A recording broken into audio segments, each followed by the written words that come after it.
님들과의 교제 시간에 간혹은 우리 성도님들의 이야기를 들을 때가 참 많이 있습니다. 어떻게 해서 이민을 오게 되었고 그 이민의 생활을 어떻게 시작하였으며 오늘 이 스테이튼 아일랜드에 어떻게 정착하게 되었는지에 대한 이야기를 종종 듣습니다. 오래전에 이민을 오신 분들의 이야기를 듣다 보면 지금의 상황과 좀 다르기 때문에 우리가 경험해보지 못한 어떤 일들로 인해서 흥미롭게 들을 때가 종종 있습니다.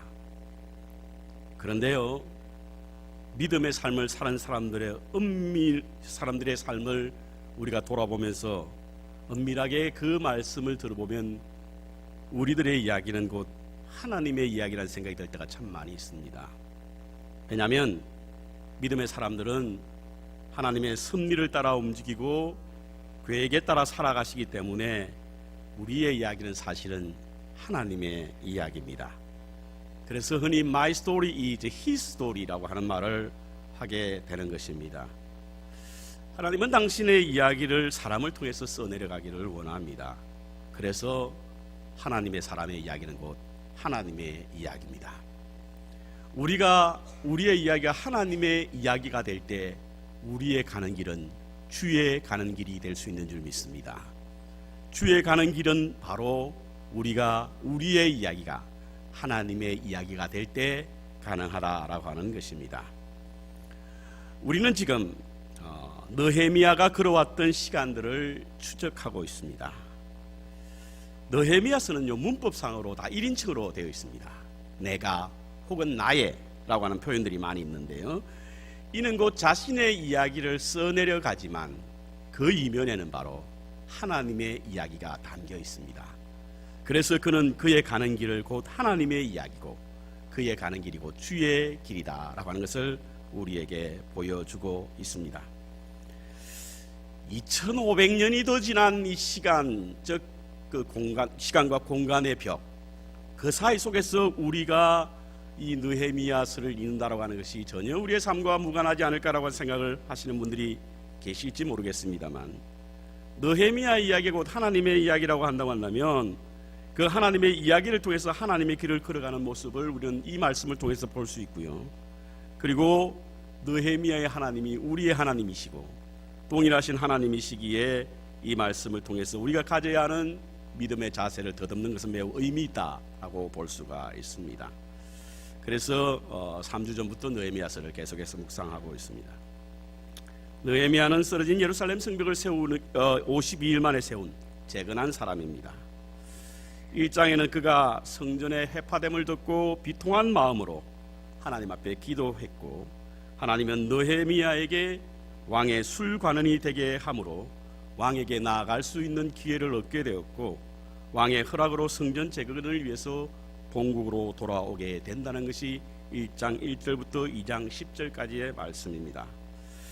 이와 같은 일련에 되어진 사건, 이것을 느헤미야는 무엇으로 표현하고 있냐면 8절에 이렇게 말하고 있습니다. 내 하나님의 선한 손이 나를 도우심으로, 이렇게 표현하고 있습니다.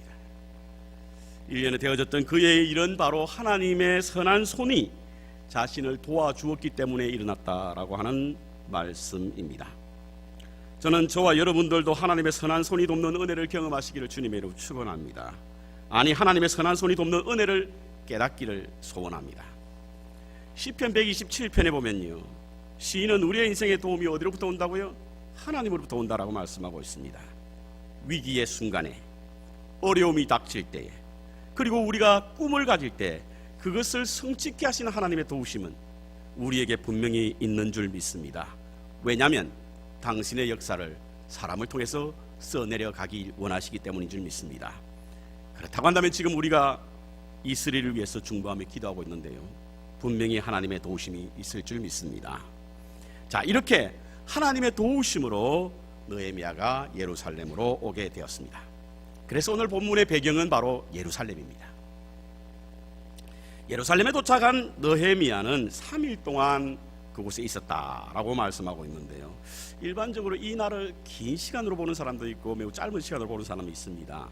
긴 시간, 3일이라고 하는 시간을 긴 시간으로 보는 사람은요, 느헤미야가 성급하거나 그렇지 않으면 급한 마음으로 그 일을 하지 않고 매우 신중하게 하기 위해서 3일을 보냈다라고 하는 분들도 있고요. 짧았다고 보는 사람들은 이 페르시아에서 예루살렘까지 가는 그 기간이 물론 여러 가지 직선으로 가면 긴 시간은 아닙니다만 느헤미야가 그곳에 이를 수 있는 그 시간은 여러 가지 물건을 가지고 오고 군인들을 함께 동행했다고 한다면 한 3개월 정도 걸렸을 것이다. 그래서 3개월의 여행을 하고 난 이후에 3일은 그리 길지 않기 때문에 3일밖에 시간을 보내지 않고 그 일을 시작한 것은 바로 느헤미야 열정 때문이다, 이렇게 해석하는 사람도 있습니다. 아무튼 3일을 보낸 후에 그는 몇 사람을 데리고 성전을 시찰하게 됩니다. 성경에는 그들이 누구인지 분명하게 말하고 있지는 않습니다. 하지만 분명한 것은 제사장이나 권력자나 귀족은 아니라라고 말씀하고 있습니다. 세 번역에는 수행원이라고 이야기하고 있고요. 많은 사람들은 아마 느헤미야의 호위무사였을 것이다, 이렇게 보는 분들도 있습니다. 그런데 느헤미야가 왜 성전을 시찰하게 되었을까? 일반적으로 이 성전을 시찰하게 된 것은 성전을 재건하기 전에 답사를 위한 것이다, 이렇게 해석하는 분들이 많은데요. 저는 성전의 시찰을 하기 전에 성전 시찰을 하면서 12절에 나와 있는 이 말씀에 좀 의미를 담고 싶은데요. 12절에 이렇게 말씀하고 있습니다. 내 하나님이 내 마음을 감화하사 예루살렘을 위하여 행하게 하신 일을 내가 아무 사람에게도 말하지 아니하고. 여기에는 무슨 의미가 있냐면 느헤미야에게 하나님께서 마음에 두신 일이 있다는 거예요. 하나님께서 그 마음에 주신 일이 있는데 그것을 말하지 않고 아무에게도 말하지 않고 당시의 권력자들이나 부유한 사람이나 혹은 종교인이나 지도자들에게 전혀 말하지 않은 그 마음에 두신 일이 있다라고 하는 이 말씀에 우리가 주목할 필요가 있어서 제가 오늘 말씀의 제목을 내 마음에 주신 일이라고 하는 제목으로 말씀을 준비하게 되었습니다. 간혹 성도님들이 이런 질문해요. 목사님, 기도하고 내 마음에 하나님이 감동이 오는데 이게 하나님이 주신 마음인지 내가 갖고 싶어하는 내 의지에서 나온 마음인지 잘 구분이 되지 않습니다 라고 하는 말씀을 들을 때가 있습니다. 그렇지 않습니까? 여러분, 내 마음속에 드는 마음이요, 기도하고 난 후에도 내 마음에 오는 감동이 내가 하고 싶은 일, 이런 일들이 내 마음속에 오거든요. 이게 하나님의 뜻인지 그렇지 않으면 내 뜻인지 혼란스러울 때가 참 많이 있습니다. 하나님의 말씀이 귀로 들린다? 하나님이 내게 음성이 응답하지 않는다라고 하시는 분들이 왜 하나님께서 내게는 하나님의 음성이 들리지 않을까 생각하는데 하나님의 귀로 들리지 않습니다. 하나님의 음성은 마음과 생각으로 들리는 거 아닙니까? 씨 뿌리는 비유에서 하나님의 말씀이 씨앗에 뿌려진 것은 마음에 받치거든요. 그래서 우리가 하나님의 음성을 듣기 위해서는 마음이 열려야 하고 생각이 열려야 합니다. 닫혀진 마음으로 주의 음성을 들을 수가 없는 것이죠. 오늘 느헤미야가 그 마음에 두신 일이라고 하는 것은 바로 그가 들었던 것이 귀가 아니라 그 마음이었다는 거예요. 여러분, 이 느헤미야 전체를 읽어보면 단 한 분도, 단 한순간도 느헤미야 앞에 하나님께서 하나님께서 나타나셨다라고 하는 것이 한 번도 없어요. 단 하나도 하나님의 음성을 들었다라고 하는 것이 한 군데도 없습니다. 그럼에도 불구하고 이 느헤미야는 어떻게 해서 그 마음에 하나님이 주신 일인가 알게 되었는가? 되어진 일, 사람들 마음의 변화, 이런 것을 통해서 하나님의 손길을 알게 되었던 거예요. 그것을 하나님이 주신 마음이라고 얘기했던 거예요. 내게 들려지지 않는 하나님의 음성이 있다고 해서 실망할 거 없습니다. 내게 나타나지 않는 하나님 때문에 회의를 가질 필요가 없어요. 하나님은 우리의 마음에 오셔서 우리의 마음을 감동시킴으로 주의 손길을 보게 하시는 줄 믿습니다. 느헤미야에게 하나님께서 주신 마음은 바로 성벽을 재건하라고 하는 얘기. 그것이 내 마음에 들었다는 거예요. 내 생각에 들었다는 이야기입니다. 그것이 곧 하나님이 주신 마음이다, 이렇게 말하고 있습니다. 사람이 하루에 몇 가지 생각을 하는 줄 아십니까? 몇 가지 마음이 드는 줄 아십니까? 5만 가지 마음이 든다는 말씀 아시죠? 5만 가지 마음이 든다. 실제로 5만 가지 마음이 든답니다. 심리학자들의 마음에 의하면. 여러분, 억을 지칭하는 한자 억 아시죠? 억. 파워포인트의 억. 억자가 사람인에다가 설립자에다가 날일자에다가 마음심자지 않습니까? 이 사람이 마음으로, 하루의 마음으로 갖는 것이 모두 억이라는 억. 그 여러분들이 지금 하루에도 5만 가지 마음이 다 있다라고 하는 것은 바로 그 생각들이 억이 넘을 만큼 생각들이 왔다 갔다 한다는 겁니다. 그런데 그 가운데서 하나님의 뜻, 이것을 분별하기란 쉽지가 않습니다. 그래서 우리는 하나님의 뜻과 의지와 상관없이 엉뚱하게 행하고는 내가 하나님의 뜻대로 했다라고 말하는 분들 들어있잖아요.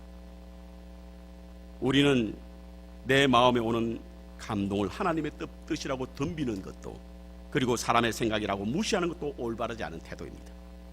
우리의 마음에 드는 감동을 잘 분별할 수 있는 지혜가 있어야 해요. 그것이 하나님의 뜻이라고 한다면 행할 수 있어야 하고요, 하나님의 뜻이 아니라고 하면 절제할 수 있어야 될 줄 믿습니다. 저는 여러분에게 이와 같은 마음을 검색하는 4가지 방법을 한번 제시하고 싶습니다. 이게 과연 하나님의 뜻인가 하는 게 사람의 생각인가? 이것은 우리 연합감리교 우리 웨슬리 목사님의 신학적 표준이기도 한데요, 내게 어떤 감동이 있어 과연 이게 하나님이 주신 마음일까 아닐까를 구별하는 첫 번째, 그 마음이 바로 성서적인가 아닌가 이겁니다. 성서라고 하는 것이 뭡니까? 하나님의 계시지 않습니까? 계시라고 하는 것이 뭐죠? 계시는 직접 계시와 간접 계시가 있다고 하는데요, 말씀은 직접 계시입니다. 하나님의 말씀이에요. 그래서 우리의 마음에 드는 생각이 성경에 있다고 하면 그건 하나님의 계시입니다. 행하시기 바랍니다. 두 번째, 전통적인가 하는 겁니다. 전통이라고 하는 것은요, 사도들의 전통과 초대 교회의 전통을 의미하는데, 전통은 말씀이 어떻게 조명되었는가 역사적으로 증명해 주는 게 바로 전통입니다. 그래서 우리의 마음에 드는 것이 사도들의 전통과 사도들의 가르침에서 벗어나지 않는가. 세 번째로, 이것이 경험적인가, experience. 여러분, 우리 믿음 생활할 때 하나님으로부터 많은 경험을 했지요. 물론 좋은 경험도 있지만 나쁜 경험도 있습니다. 그 경험들이 지금 내 마음 속에 드는 것을 조명하고 점검하면서 그것을 검색할 수 있다라고 하는 사실인 것입니다. 마지막으로, 이성적인가 하는 것. 비이성적인 마음을 갖는 분들 많죠. 기도 좀 하고 은혜 받고 뭐 그랬다고 전혀 엉뚱한 생각으로 비이성적으로 생각하는 분들이 많습니다. 특별히 기도원 저런 데 가고 나면요, 집회 한번 하고 나면 그런 분들이 들어있대요. 찾아와서 어젯밤에 하나님이 당신과 결혼하랬다고, 자기 마음이 끌린다고 그것을 하나님의 뜻으로 말하고, 엄연히 가정이 있고 자녀가 있는 목사님에게 그렇게 덤비는 분들도 있답니다. 우리의 마음의 감동의 것이 과연 이성적인가 하는 것을 점검해 봐야 합니다. 이런 4가지. 그래서 우리 감리교 장정에 보면요, 웨슬리 목사님은 기독교 신앙의 살아있는 핵심은 성서 안에서 계시되었고 전통 안에서 조명되었으며 개인적 경험을 통하여 생기를 얻었고 이성을 통하여 확고해졌음을 믿었다라고 그는 말하고 있습니다. 이와 같이 4가지 검색기에 여러분의 마음에 두신 것이 검색을 해보셔서 그것이 과연 하나님의 뜻이면 그 뜻대로 행할 수 있는 은혜가 있기를 바랍니다. 오늘 느헤미야는 자기에게 주신 마음의 감동, 하나님이 그 마음에 주신 것, 이것이 과연 하나님의 뜻인가에 대하여 그는 살펴볼 필요가 있었음을 알게 됩니다. 그래서 그는 성전 재건을 위한 그의 첫걸음을 바로 성전을 시찰하는 그것으로 시작하게 됩니다. 그렇다고 한다면 동행했던 몇몇 사람이 있잖아요. 이 사람의 이름이 없기 때문에 그다지 중요해 보이지는 않습니다. 하지만 느헤미야가 가는 길에 이 사람들이 반드시 필요했던 것은 유대 전통에 따른 겁니다. 유대인들의 그 트래디션은요, 아주 중요한 일이거나 혹은 법정에 있을 때에 반드시 2인 이상의 증인이 요구됩니다. 혼자가 아니라 함께하는 몇몇 사람이 함께 그 일에 대해서 증언을 해주어야만 사람들에게 어필할 수 있고 정당화될 수 있다는 사실인 것입니다. 그래서 예수님께서도 제자들 데려다니실 때에 제자들 다 갈 수 없을 때라도 꼭 3사람은 데려다니잖아요. 베드로, 야고보, 요한. 그게 있었기 때문에 큰 다행입니다. 왜? 그 사람들이 있었기 때문에 그 사람들의 증언으로 인하여 우리는 복음서를 알게 되는 거예요. 만약에 주님 혼자 가셨고 그리고 주님께서 십자가에 매달려 끝이 났다고 한다면 우리는 주님의 행적을 다 알 수가 없는 거예요. 예수님께서는 제자를 데리고 함께 가심으로 그 행하신 일을 제자를 통하여 증언하게 하셨다라고 하는 것은 당시에 느헤미야가 왜 몇 사람을 데리고 그곳에 갔는가를 알게 됩니다. 자, 이렇게 성벽을 돌아보니까요, 시찰을 해보니까 그 성벽은 그야말로 듣던 그대로의 모습이었습니다. 성문은 불탔고 성전은 해파되었습니다. 그래서 그들은 더 이상 진행할 수가 없었다는 거예요. 짐승이 없었다네요. 짐승이 없었다는 말은 무슨 의미하죠? 돌보는 사람이 없었다는 거예요. 그래서 그 후에 우리 17절에 보니까 후에 저희에게 이르기를 우리의 당한 공경은 우리도 목도하는 바라 예루살렘이 황무하고 성문이 소화되었으니 자 예루살렘 성전을 중건하여 다시 수치를 받지 말자 이렇게 말하고 있습니다. 그랬더니 18절에 저희의 말이 느헤미야 말을 듣는 그 회중들이 일어나 건축하자, 성벽을 재건하자 라고 하는 말을 합니다. 뭐 당연한 이야기 아닙니까, 목사님? 당연하지 않습니다. 왜? 성벽 재건이요, 우리의 보기에는 쉬울 것 같지만 당시의 느헤미야의 상황은 그렇지 않습니다. 왜? 100년 전에 이미 그들은 스룹바벨을 통해서 처음으로 예루살렘에 돌아왔을 때 성전을 재건하려고 하는 꿈을 가졌었습니다. 근데 실패했잖아요. 내외적으로 방해꾼들도 있었고 설상가상으로 자신들의 성전 재건을 위해서 도와줬던 고레스 왕이 죽고 그 정권이 바뀌어버린 거예요. 그러자 그를 전폭으로 지지해 주었던 사람들이 없어지자 이스라엘 백성들은 낙심하기 시작했고 성전은 건축하다 중간에 포기한 상태였습니다. 그것을 다시 한다는 건 쉽지 않습니다. 한번 실패를 경험한 사람들에게 다시 시작한다라고 하는 것은 결코 쉬운 문제가 아니었습니다. 그럼에도 불구하고 그들이 자 이제 성전을 선축하자, 다시 일어나서 건축하자 라고 말을 하게 되었던 것은 어디 있느냐? 그것은 바로 느헤미야의 리더십이었고 그리고 느헤미야의 설득이었습니다. 한번 실패한 일을 다시금 시작한다는 것은 간단한 문제가 아닙니다. 그럼에도 불구하고 그들은 성전 재건을 하자고 하는 이유는 바로 사람들의 무관심과 절망을 떨쳐버리고 자신감과 성취욕을 일으키게 된 그 일에 매진할 수 있게 만든 것은 바로 동기부여입니다. 느헤미야는 바로 그들에게 동기를 부여하게 됩니다. 어떻게 동기를 부여하게 됐는가? 첫 번째로 그는 자각을 통해서 동기를 부여했습니다. 느헤미야는 성벽 재건의 꿈을 포기한 백성들에게 성벽 재건의 이유와 필요를 이야기했습니다. 필요는요, 성취를 위하여 가장 좋은 동기입니다.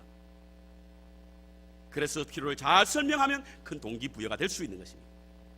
오늘 느헤미야는 성벽 재건의 필요를 잘 설명하고 있는데요, 근데 그 설명이 이스라엘 백성들에게 자각케 하는데 17절에 보니까 예루살렘 성을 건축하여 수치를 당하지 않게 하자.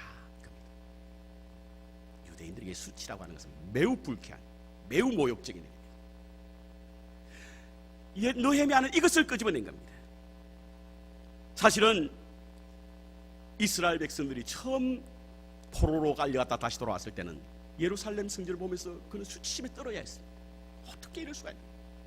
창피해서 고개를 들지 못해.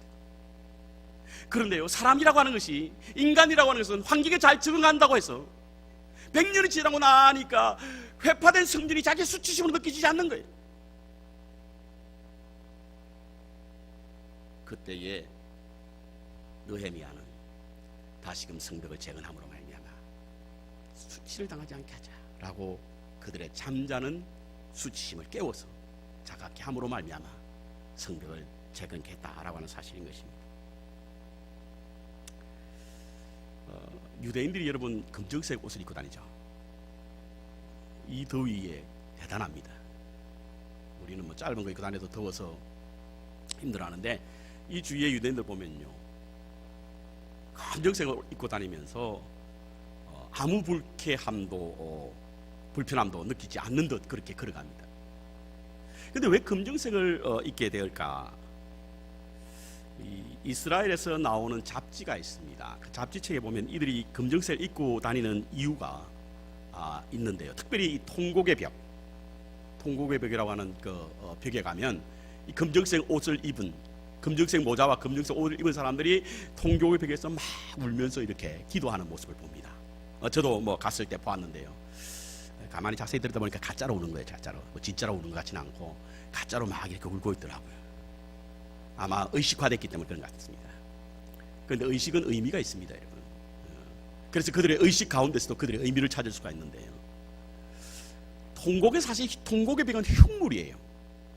그럼에도 불구하고 그것을 무너뜨리지 않습니다. 특히 검정색 옷을 입고 그 통곡의 벽에서 우는 이유는 바로 우리는 지금 상중에 있다는 뜻입니다. 우리의 자존심도 무너지고 우리의 영혼의 어떤 구심점도 무너지고 하나님의 백성이라고 하는 선민의 의식도 무너진 이 무너진 성벽을 세우기 전에는 우리가 검정색 옷을 벗지 않겠다, 이겁니다. 수치심에 치를 뜨는 사람들이 바로 이 유대인들입니다. 그래서 유대인들의 민족의 혼은요, forgive but not forget, 이겁니다. 용서는 하되 잊지는 말자. 이러한 잠자는 수치심을 느헤미야는 깨웠습니다. 여러분, 거룩을 지키는 성벽, 구별된 경계선이 무너질 때 우리는 수치심을 느껴야 합니다. 그래야만 거룩을 지킬 수 있고 복음의 가치를 세울 수 있습니다. 교회가 위기를 당하고 성도가 손가락질 당해도 나 몰라라고 아무런 부끄러움이 느끼지 못한다고 한다면 하나님의 거룩을 지킬 수가 없는 것입니다. 느헤미야는 그 잠자는 수치심을 깨운 거예요. 두 번째, 용기를 주었습니다. 18절에 보니까 또 저희에게 하나님의 선한 손이 나를 도우신 일과 왕이 내게 이런 말씀을 고하였더니, 여러분, 어떤 일에 동기를 부여하기 위해서는 단순하게 자각만 가지고 되지 않습니다. 그것을 세울 수 있는 어떤 가능성, 그것이 곧 용기입니다. 느헤미야는 낙심해 있는, 도무지 할 수 없다라고 생각한 그들에게 할 수 있다라고 하는 용기를 주었는데, 그것이 무엇이냐면 주님의 손이 나를 도왔다는 그 시간, 그동안 자기를 도우신 하나님의 손길, 그것을 말하기 시작한 거예요. 뿐만 아니라 왕이 그 일을 돕겠다라고 하는 그 메시지도 전하게 됩니다. 믿음의 사람에게 있어 가장 큰 용기는 무엇입니까? 지나온 시간들 속에 하나님의 손이 함께 오신 것이 우리에게 큰 용기가 될 수 있는 줄 믿습니다. 어려움을 당하십니까? 낙심해 있습니까? 지나온 시간들 한번 돌아보십시오. 하나님은 한 번도 우리 곁을 떠난 적이 없습니다. 하나님의 손은 언제나 우리 가운데 있었고요, 하나님의 역사는 늘 우리 가운데 함께 했습니다. 그것을 생각하십시오. 느헤미야는 그 백성들에게 하나님의 손이 나를 이끌어 왕의 술관을 되게 했고, 그 군대와 그리고 많은 재물을 가지고 이곳에 오게 한 그 일을 사람들에게 전함으로 말미암아 그들에게 용기를 주었다는 것입니다. 이 말은 낙심에 빠진 이스라엘 백성의 큰 용기가 되어서 성전을 재건할 수 있습니다. 저는 여러분들 각자에게 그 정도의 크기는 다르지만 하나님의 선한 손이 임하신 일에 대한 체험들이 있을 줄 압니다. 그 체험은 나를 특별하게 보이라고 한 것이 아니라 하나님을 하라고 주신 것인 줄 믿습니다. 그래서 하나님의 아름다움을 선포하라고 하는 것입니다. 자, 그런데요, 이렇게 해서 성전을 재건하자라고 했는데 어떤 일이 벌어집니까? 19절 보겠습니다. 19절. 방해꾼이 나타났습니다. 호론 사람 산발랏, 종이 되었던 암몬 사람 도비야, 그리고 아라비아 사람 게셈, 이러한 사람이 방해꾼으로 등장하게 됩니다. 지도를 한번 볼까요? 지도가 그 다음에 나와 있습니까? 이들이 그 순서대로 보여주시면 됩니다.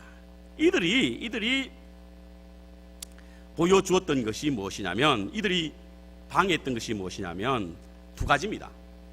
첫째로 비웃음과 두 번째 두려움입니다.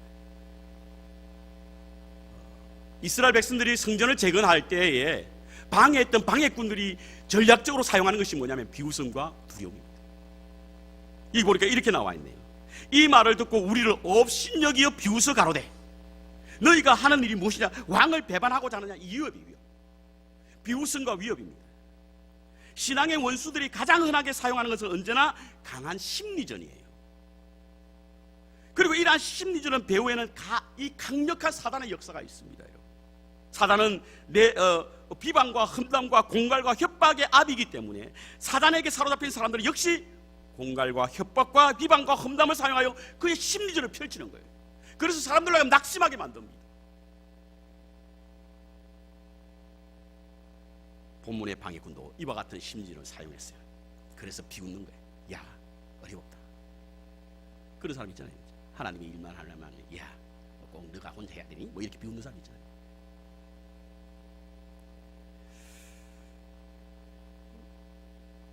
왜 그들이 방해꾼이 되었을까? 왜 그들이 방해꾼이 되었을까? 이제 지도가 나오죠. 한번 지도 한번 볼까요? 예. 자, 보세요. 위에 맨 위에 빨간 줄에 있는 것은 이 호론 사람 산발렛입니다. 다음 오른쪽에 여러분 그림의 오른쪽에 암몬 사람 도비야. 그리고 아랍 사람 누구죠? 고셈인가요? 예, 겟셈. 이 세 사람이 이스라엘을 싸고 있습니다. 그 중간에 이스라엘이거든요. 그런데 여러분, 저 산발랏이라고 하는 호렌 사람, 저기 지역이 어느 지역입니까? 지금으로 보면 사마리아 땅이거든요. 사마리아 땅은 원래 이스라엘 땅이었어요. 이스라엘 땅이었는데 저들이 지금 방해를 놓는 거예요. 방해를. 왜 방해를 놓게 되었을까? 우리 성경의 2장 10절을 한번 볼까요? 2장 10절에 2장 10절에 이렇게 나와 있습니다. 느헤미야가 본국으로 돌아올 때에 사람들이 심히 근심을 했대요. 방해꾼들이 근심했다고 그러죠. 호론 사람 산발락과 종되었던 암몬 사람 도비야와 이스라엘 자손을 흥황케 하려고 하는 사람이 왔다함을 듣고 심히 근심하더라. 그리고 오늘 20절에 보면 느헤미야가 이런 말을 합니다. 오직 너희는, 이 방해꾼들은 예루살렘에 아무 기업도 없고 권리도 없고 명록도 없다 하였느니라. 자, 그렇다고 한다면 그들이 왜 방해하게 되었을까? 그것은 바로 원래 성벽이 쌓이기 전까지는 그곳이 자기들이 권리를 행사하던 곳이었어요. 그런데 성벽이 쌓이니까 그들의 권리가 점점 더 약화되는 거예요. 그래서 느헤미야가 예루살렘 성전으로 오는 일에 대하여 근심을 하게 됩니다.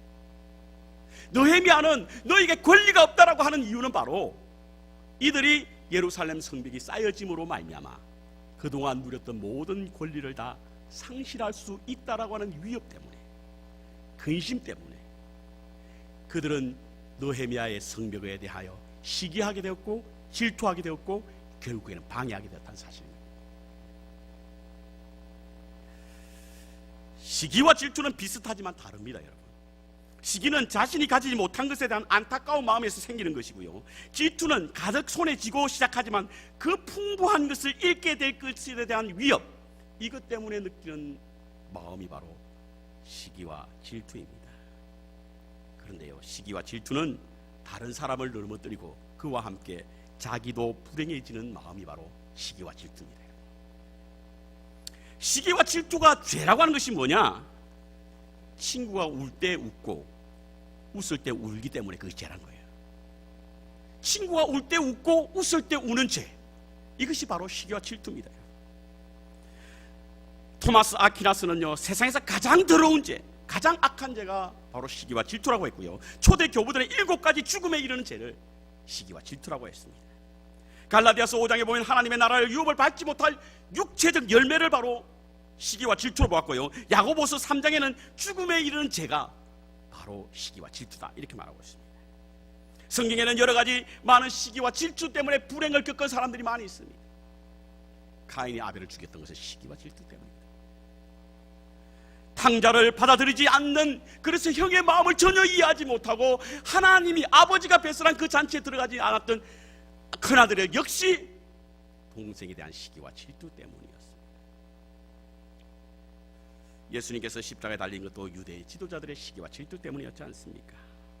그래서 마태복음 27장 18절에 보면 이는 그가 그들의 시기로 예수님을 넘겨준 줄 알더라. 마가복음 15장 9절 10절에 보면 빌라도가 대답하여 이르되 너희는 내가 유대인의 왕을 너희에게 놓아주기를 원하느냐 하니 이는 그가 대제사장들이 시기로 예수를 넘어준 줄 알미더라.